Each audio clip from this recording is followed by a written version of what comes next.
Welcome to the Smart Pivot.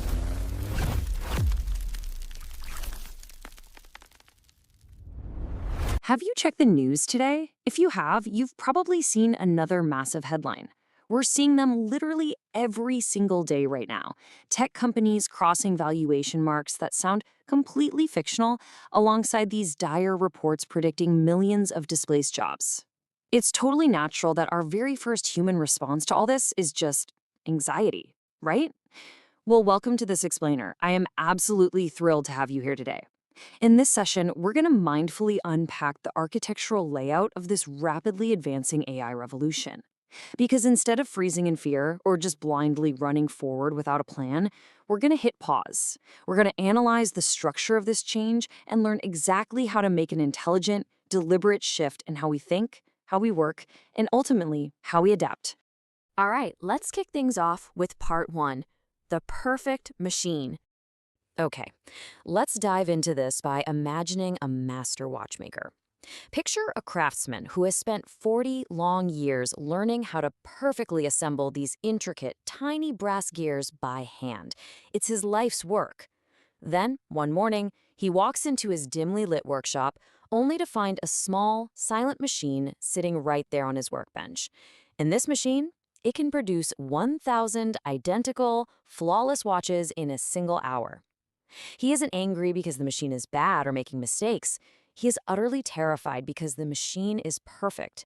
And today, millions of knowledge workers, writers, coders, lawyers, financial analysts, designers, are looking at their glowing screens and feeling that exact same quiet chill.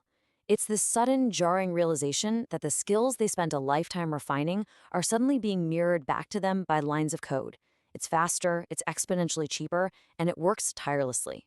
It's not that the AI is getting things wrong that scares us, it's that it's getting them so flawlessly right and instantly. That sheer perfection triggers a very deep, very human panic. Which brings us to our second section, defining the AI reset. Now, before we panic about economic irrelevance, we have to carefully unpack what we're actually so afraid of, starting with this massive flow of capital. When we talk about a trillion-dollar empire in the tech space, we aren't just talking about a measure of accumulated cash sitting idle in some corporate bank account. In macroeconomic terms, it represents a massive, unprecedented concentration of speculative capital. It's society as a whole taking a bet. We are betting our collective future resources, our energy, and our infrastructure on a single transformative technology. The market is basically signaling a complete foundational reset of how value is created, and that monumental shift is exactly what's causing tremors all across the global workforce. And you know, this perfectly illustrates who is feeling the most pressure from this capital shift right now. It's those professionals whose entire identities are deeply tied to processing information. The term knowledge worker was famously coined by management consultant Peter Drucker back in the late 20th century. It defines individuals who change the world not with physical, manual labor, but by processing, analyzing, and applying information. Think about it. If your entire career identity, and maybe even your sense of personal worth, has been built solely on synthesizing data or organizing facts, the sudden rise of a perfect processing machine naturally triggers a profound identity crisis. You start asking yourself, if the machine can do the processing, what's left for me? To answer that, we have to logically separate the empirical market dynamics of automation from our own subjective, value-based conclusions. We often conflate the two, right? Because human beings naturally tie their societal worth to their economic productivity. But there is a huge distinction here. On one hand, we have the factual reality. Capital is migrating toward AI infrastructure at an unprecedented rate, and traditional cognitive tasks like summarizing text, writing basic code, drafting emails are absolutely being automated. Those are undeniable facts. But on the other hand, we have the normative choice. Does this factual reality mean human creativity is fundamentally dead? No way, absolutely not. That is a completely subjective conclusion. We panic because when we read economic valuation in the headlines, our human heart falsely translates it as human irrelevance. The market decides the price of a skill, but society decides the value of human consciousness. Just take a second to really let that sink in. The crucial point here is that we absolutely cannot confuse the temporary market price of routine labor with the enduring value of human consciousness. Look, the market is incredibly, ruthlessly efficient at deciding the price of a skill. And right now, yes, the price of basic information processing is dropping rapidly. But society, meaning our communities, our businesses, our shared human connections, we decide the true value of our consciousness. We have to cleanly separate price from value if we're going to navigate this transition with a clear head. Let's move on to Section 3, the Scribe's Crisis. Let's see how all this builds on a really powerful historical precedent from mid-15th century Europe. Because, believe it or not, humanity has actually survived an information reset exactly like this before. Let's walk through this timeline. For centuries, the absolute norm was this. If you wanted a book, a dedicated monastic scribe spent a lifetime beautifully and painstakingly hand-copying a single manuscript. It was a sacred, revered conduit of value.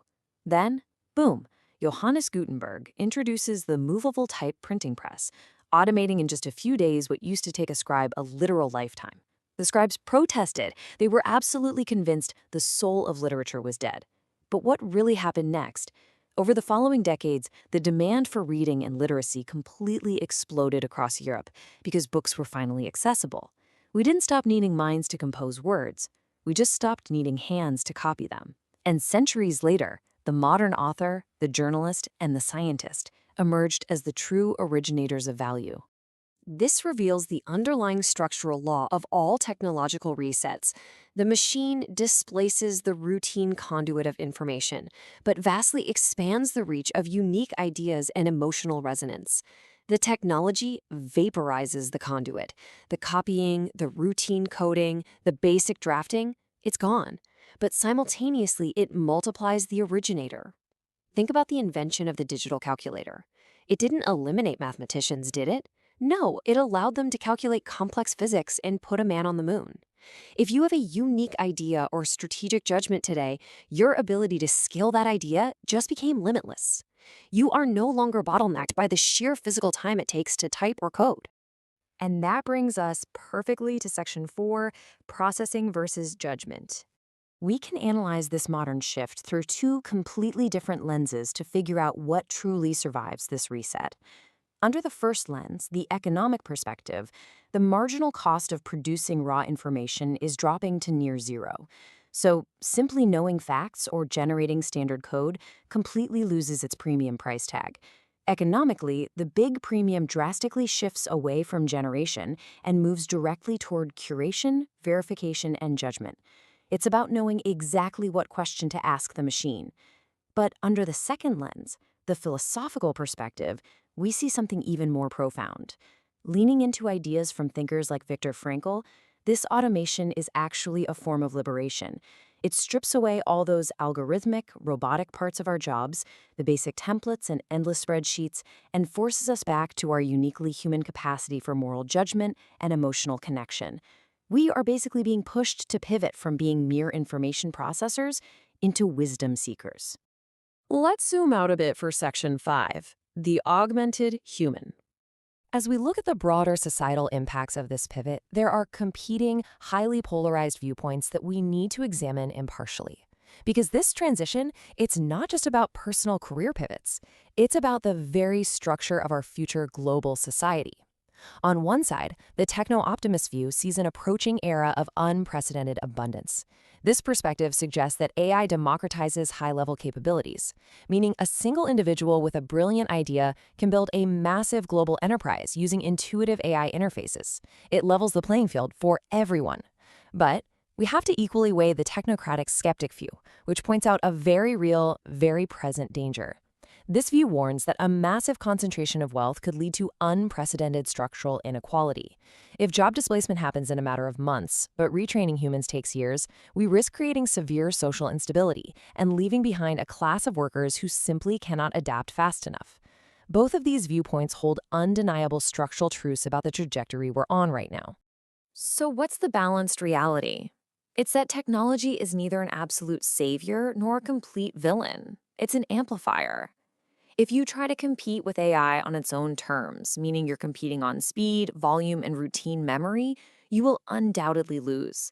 But if you pivot and you use AI as an extension of your own human intent, your leverage becomes immense. And this is exactly where we find incredible optimism. The future doesn't belong to AI alone, and it sure doesn't belong to the traditional worker stubbornly clinging to the old ways of doing things. It belongs entirely to the augmented human. Which leads us to our final section, execution to direction. We've looked at the history, the economics, and the philosophy. Now, this brings us to the smart, practical pivot you must make to adapt mindfully in your own career, starting this coming Monday morning. Step 1 is acknowledging that you simply cannot win the speed game anymore. You have got to step away from competing on routine execution. Do not base your professional worth on how fast you can type up a report or crunch a dataset. Step 2 is elevation. You need to deliberately change your primary skill from execution to direction. What does that actually mean in practice? It means shifting your focus. Stop trying to be the fastest writer or coder and start becoming the most thoughtful editor and empathetic strategist. You want to be the person with rigorous critical thinking who curates the AI's raw output, applies human context, and points the machine in the exact right direction to solve a real human need. As we watch these trillion-dollar empires continue to shape and reshape our world, I want to leave you with this final provocative thought to ponder tonight. If a machine can now flawlessly replicate everything you were ever taught to memorize, copy, and repeat in school, what part of your mind, your character, and your humanity have you left entirely untouched? Because as the machine fundamentally takes over the routine, it's exactly that untouched part, your character, your strategic judgment, your deep, irreplaceable humanity that the future is going to profoundly require. Thank you so much for joining me in this explainer. Keep learning, keep adapting, and I'll see you next time. Thanks for watching. Please like, subscribe, and share the video. Your love and suggestions, please give us in comments.